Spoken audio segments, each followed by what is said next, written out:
All right, ladies and gentlemen, one more video from the home office. It's all about business, and that's exactly what Heffron Tillotson, Your Money and You is every Sunday between 9 a.m. and 11 a.m. with Jim Meredith and company.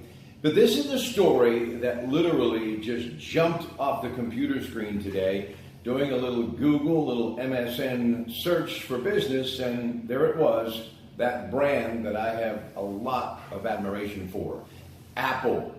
Apple became the first trillion-dollar publicly held company today, crowning a decade-long rise of its ubiquitous, that's our word for the day, iPhone that transformed it from a niche player in personal computers into a global powerhouse spanning entertainment and communications. The tech company's stock jumped 2.8% to as high as $207.05 a share, bringing its gain to about 9% since Tuesday, when it reported June quarter results above expectations and said it bought back $20 billion of its own shares.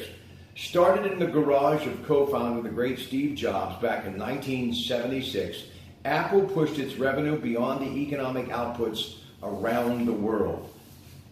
The Silicon Valley's stalwart stock has surged more than 50,000% since 1980's initial public offering, dwarfing the S&P's 500 approximately 2,000% increase during the same almost 4 decades.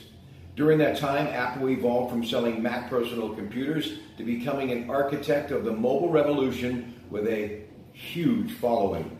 Jobs, who died sadly in 2011, was succeeded as chief executive by Tim Cook, who has doubled the company's profits but struggled to develop a new product to replicate the society-altering success of the iPhone, which has seen sales taper off in recent years. In 2006, the year before the iPhone launched, Apple generated less than $20 billion in sales and net profit just shy of $2 billion. But last year, its sales had grown more than 11-fold to $229 billion, the fourth highest in the S&P 500, and net income has mushroomed at twice the rate to $48.4 billion to make it the most profitable publicly listed U.S. company. One of the 5 U.S. companies since the 1980s to take a turn as Wall Street's largest company by market capitalization, Apple could lose its lead to likes of Alphabet Inc. or Amazon.com Inc. if it does not find a major new product or service as demand for smartphones loses steam. All of that, folks, is just stuff that you may want to think about. But on a personal note, I want to think about the great person behind it, and that last name, rather appropriate, Jobs, because your Pratt Pack is all about jobs.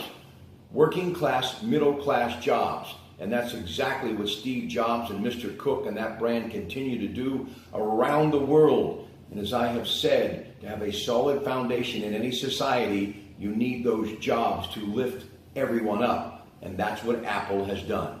All I can say is keep up the amazing work, and I am in your corner. Ladies and gentlemen, have a great rest of your day from your Pratt Pack. Good afternoon.